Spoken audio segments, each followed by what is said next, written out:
सवाल उठा रहे हैं, सबूत लाओ। अरे तुमको क्या विमान में बांध के ले जाते कि देख लो? अब सेना दूसरे देश में जाएगी बताओ, और वह बम पटकने जाएगी, आतंकवादियों को मारने जाएगी, तो किसी को पकड़ के ले जाएगी कि देख ले हम मार रहे हैं? अरे वहां तो जैसा दाव लगा निपटा दो। भाई यही होता है कि नहीं होता जब लड़ाई में, युद्ध में? उसके सवाल सबूत मांग रहे हैं, शहीदों के को अपमानित करने का काम कर रहे हैं। और इसलिए मेरे बहन और भाइयों, मैं आज आपसे ये कहने आया हूँ, मेरा गला खराब है, इन्फेक्शन है। कल इसलिए मैं सभा में नहीं आ पाया था विजयपुर वगैरह, लेकिन आज मुझसे रहा नहीं गया। मैंने कहा बेरार तो मैं जाऊंगा ही, आगे भी मिलकर आऊंगा, इसलिए लंबा भाषण नहीं दे रहा हूं। लेकिन आप सबसे अपील कर रहा हूं, चूक हो गई विधानसभा में, अब लोकसभा में ऐसी चूक ना हो जाए। आप कल्पना करो, एक तरफ नरेंद्र मोदी भारत के प्रधानमंत्री, और दूसरी तरफ उनके मुकाबले में कौन है?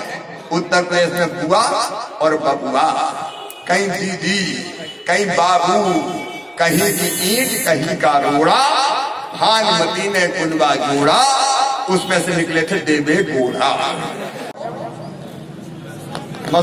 अजहर मैं जी नहीं कहूंगा भैया, मेरी जबान से नहीं निकल सकता। लेकिन बताओ, जो आतंकवादी है, जिनने बम विस्फोट करके सैकड़ों हजारों लोगों की जान ले ली, उनको जी कहना चाहिए क्या? अरे जोर से बताओ, जी कहना चाहिए क्या? उनको इज्जत देना चाहिए क्या? ये दिल की बात जुबान पे आ गई। सैनिकों को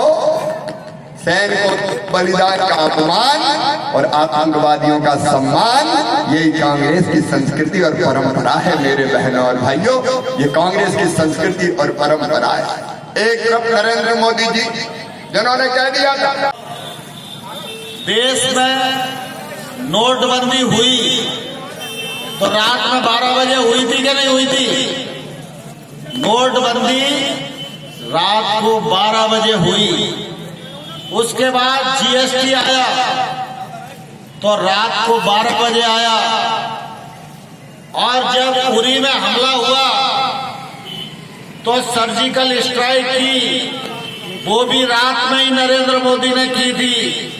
और उसके बाद पुलवामा पर भी हमला हुआ तो रात को 3:30 बजे आतंकवादियों को फोड़ दिया गया। रात को 12 बजे से लेकर 3 बजे तक अगर भ्रष्टाचार को समाप्त करने का निर्णय हो रहा है और आतंकवादियों को मारने का निर्णय हो रहा है, तो इसका मतलब ये है चौकीदार दिन में भी जाग रहा है और चौकीदार रात में भी जाग रहा है। वोट के आधार पर नहीं बनी, यह दुर्घटना के कारण और शिवराज सिंह चौहान की उदारता के कारण यह सरकार बनी है। और जो सरकार बैसाखियों पर खड़ी होगी, उस बैसाखी में जब भी कोई कांग्रेसी अपने ही घर में लात मार देगा तो भर भरा के वो सरकार गिर पड़ेगी और कमलनाथ जी मुख्यमंत्री नहीं रहेंगे। इसलिए मैं लोकसभा चुनाव की हर खबर जानने देखने के लिए आप देखते रहिए MP तक। लाइक कीजिए, सब्सक्राइब कीजिए और बेल आइकन को प्रेस करना बिल्कुल मत भूलिएगा।